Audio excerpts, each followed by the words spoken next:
No interior do centro-oeste brasileiro, entre grandes planícies, cidades em expansão e estradas que cortam quilômetros de vegetação seca, um fenômeno incomum começou a se formar em silêncio. O ano era 1997. O Brasil vivia uma época de crescimento urbano acelerado e ondas de migração que transformavam pequenas cidades em polos de desenvolvimento. Mas, por trás dessa modernização, havia localidades onde a vida continuava quase rural, marcada por vizinhanças fechadas, famílias tradicionais e uma sensação de comunidade construída há gerações. Era o tipo de lugar onde todos conheciam todos, onde desaparecimentos eram raros, e, quando aconteciam, sempre havia uma explicação. Mas, naquele ano específico, algo aconteceu que fugiu completamente do padrão. Em um intervalo de poucos meses, 4 meninas desapareceram em cidades diferentes de Goiás, sem qualquer conexão aparente. Não eram vizinhas, não estudavam nas mesmas escolas, não frequentavam os mesmos lugares. E, ainda assim, cada sumiço parecia seguir um padrão sutil, quase imperceptível à primeira vista. Um padrão que só seria reconhecido quando já era tarde demais. Essa história não ganhou manchetes nacionais. Não virou caso midiático. Foi registrada apenas em jornais locais, relatórios policiais dispersos e depoimentos que, por anos, ficaram esquecidos em arquivos. Mas, quando revisitados, quando todos esses fragmentos finalmente foram reunidos, revelaram um quebra-cabeça inquietante. Um enigma que permanece sem solução até hoje. Eu sou o Lucas, e seja bem-vindo a mais um episódio do canal. Hoje, vamos mergulhar em um caso perturbador, pouco conhecido e cercado de falhas investigativas, as desaparições das meninas do Centro-Oeste, um mistério que se estendeu por todo o ano de 1997 e que, até hoje, provoca dúvidas profundas sobre o que realmente aconteceu naquelas cidades. A primeira vítima foi Letícia Ramalho, de apenas 13 anos. Ela morava em Itapirapuã, uma cidade pequena, com pouco mais de 10.000 habitantes na época. Letícia era descrita como tímida, estudiosa e muito próxima da família. Seu desaparecimento aconteceu em uma tarde de segunda-feira, quando voltava da escola. O trajeto era curto, apenas 3 quadras que ela percorria todos os dias. Letícia foi vista pela última vez na porta de uma mercearia, onde costumava comprar um doce antes de seguir para casa. Depois disso, desapareceu sem deixar vestígios. A investigação inicial assumiu fuga. Era quase automático na polícia da época, especialmente quando se tratava de adolescentes. Mas essa teoria não durou muito. O que mais chamava atenção era a ausência de qualquer pista. Nada havia sido esquecido na rua, não houve relatos de gritos, não havia marcas de arrastamento. Simplesmente, sumiu. 3 semanas depois, a segunda desaparecida surgiu, ou melhor, desapareceu. Caroline Farias, 12 anos, de São Luís de Montes Belos. Dessa vez, o desaparecimento não ocorreu na rua, mas dentro de casa. Caroline sumiu na madrugada de um sábado.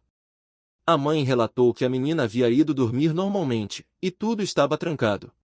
Pela manhã, seu quarto estava vazio, mas não havia sinal de arrombamento. A janela estava destrancada, mas sem arranhões ou danos. A polícia novamente presumiu fuga, mas parentes e amigos insistiam que Caroline jamais fugiria. E mais uma vez, nenhuma pista concreta foi encontrada. A coincidência começou a ganhar forma, mas não o suficiente para que alguém levantasse suspeitas reais. Até porque, oficialmente, eram cidades diferentes, distantes, com circunstâncias diferentes. Era fácil para qualquer autoridade descartar ligação entre os casos. A terceira vítima, porém, mudou tudo. Érica Dias, 14 anos, moradora de Firminópolis, desapareceu em uma quarta-feira à tarde, ao sair da aula de reforço escolar. Diferente das outras meninas, Érica era extrovertida, comunicativa e muito ativa na comunidade. Não era alguém que passaria despercebida. Por isso, quando desapareceu, rapidamente a cidade inteira entrou em mobilização. Equipes de busca foram às ruas, cães farejadores foram acionados, voluntários vasculharam terrenos baldios e matas próximas. Mas, como nos outros casos, nada foi encontrado. Nenhuma peça de roupa, nenhum objeto, nenhum fragmento. Érica parecia ter evaporado. Quando o quarto desaparecimento veio à tona, ele trouxe consigo o primeiro sinal de conexão real. A última vítima foi Marina Velar, 13 anos, de Goiás Velho. Ela assumiu ao retornar de um grupo de estudos, por volta das 18 horas. Mas Marina era cuidadosa, sempre andava acompanhada, e naquela tarde não foi diferente. Suas amigas afirmaram ter visto Marina virar a esquina que levava à sua casa e seguir sozinha pelas últimas 2 quadras. A rua estava vazia, algo comum na cidade naquele horário. E foi ali, naquele trecho pequeno, silencioso e aparentemente seguro, que Marina desapareceu. A investigação, dessa vez, encontrou algo curioso. Uma testemunha afirma ter visto um carro modelo antigo, possivelmente um Opala preto, circulando pela rua onde Marina foi vista pela última vez. O motorista era um homem de meia idade, rosto fino, cabelos escuros. A testemunha relatou que ele parecia observar as casas com atenção incomum. Mas essa pista nunca avançou. A placa não foi identificada, e as buscas por veículos semelhantes não levaram a nada. O que ninguém percebeu na época, mas que hoje parece gritante, é que as 4 cidades onde as meninas desapareceram estavam todas conectadas pela mesma rodovia estadual. Uma estrada que se estendia por longos trechos de área rural, com poucas patrulhas e inúmeros acessos secundários. Um cenário perfeito para alguém que estudasse rotinas e escolhesse alvos específicos. Quando pesquisadores independentes começaram a revisitar o caso anos depois, outra coincidência surgiu. Em todas as cidades, semanas antes dos desaparecimentos, havia sido visto o mesmo fotógrafo ambulante. Ele era descrito como educado, reservado, carregando uma câmera Polaroid pendurada no pescoço e um caderno onde anotava nomes, datas e locais que visitava. Segundo relatos, ele oferecia ensaios rápidos para famílias e crianças, cobrando um valor baixo e entregando a foto na hora. A polícia nunca investigou esse homem, mas talvez devesse. Nenhuma das fotos tiradas por ele foi encontrada posteriormente. Nem seu nome. Nem o registro de entrada em hotéis. É como se ele tivesse apagado todos os rastros. Ao revisitar o caso de Letícia Ramalho, descobriu-se que uma das últimas pessoas a falar com ela foi justamente um homem desconhecido que lhe pediu informações sobre a Praça Central. Um comerciante local confirmou ter visto esse mesmo homem fotografando crianças no domingo anterior ao desaparecimento. Mas, na época, ninguém considerou isso suspeito. No caso de Caroline Farias, os vizinhos relataram ter ouvido passos na rua por volta das 3 horas da manhã, algo raro em uma cidade tão silenciosa. Uma pessoa chegou a relatar um clique de câmera, mas o depoimento foi desconsiderado pela polícia como irrelevante. Em Firminópolis, onde Érica desapareceu, colegas lembraram que dias antes ela comentara ter tirado uma foto com um moço da câmera grande, mas que a foto ainda não havia ficado pronta. Detalhe estranho, já que o homem trabalhava com Polaroid. A repetição desse elemento levanta 2 possibilidades perturbadoras. Ou o fotógrafo era o próprio sequestrador, ou alguém acompanhava seus passos, escolhendo vítimas que ele já havia registrado. Ambas as hipóteses sugerem premeditação e conhecimento profundo das rotinas locais. Mas o que realmente dá profundidade ao caso são os telefonemas. Em 3 das famílias, entre 1998 e 2002, anos após os desaparecimentos, telefonemas com silêncio do outro lado da linha foram registrados.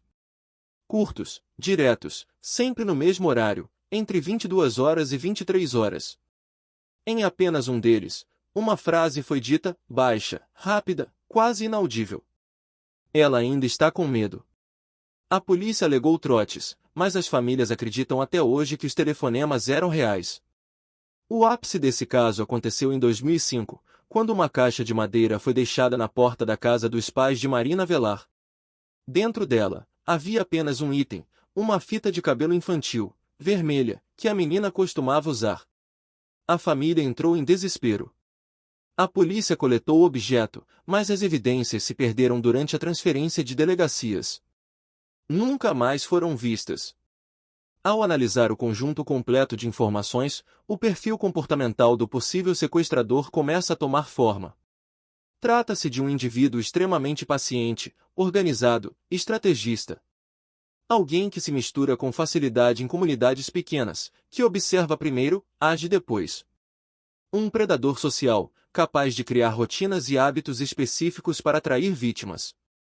A câmera, nesse contexto, não é apenas uma ferramenta de aproximação, é parte do ritual. Parte do controle.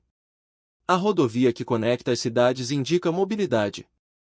O padrão temporal, sempre entre tarde e início da noite, indica planejamento. O silêncio absoluto nas cenas sugere alguém capaz de agir sem violência visível, alguém que provavelmente convencia as meninas a entrar no carro antes de recorrer à força. E a ausência de corpos reforça o que há de mais perturbador nesse caso. O sequestrador pode ter mantido essas meninas vivas por dias, meses, talvez anos. Quem era esse homem? Um fotógrafo? Um comerciante itinerante? Um trabalhador rodoviário? Um morador local se fazendo passar por viajante? As teorias são muitas, mas nenhuma conclusiva. O fato é que o mistério permanece. Nenhuma das meninas foi encontrada. Nenhum suspeito foi formalmente preso. As cidades seguiram suas vidas, mas a sombra de 1997 permaneceu. E, para muitas famílias, a esperança, ou o medo, de que elas ainda estejam vivas continua. Agora eu quero saber a sua opinião. Você acredita que os 4 desaparecimentos estão conectados? Acha que o fotógrafo ambulante era o responsável? Ou existe outra explicação que nunca foi investigada? Deixe seu comentário, eu leio todos. E se esse tipo de caso te prende, não esqueça de curtir o vídeo, se inscrever no canal e ativar o sininho para não perder os próximos episódios. Obrigado por assistir, e até a próxima investigação.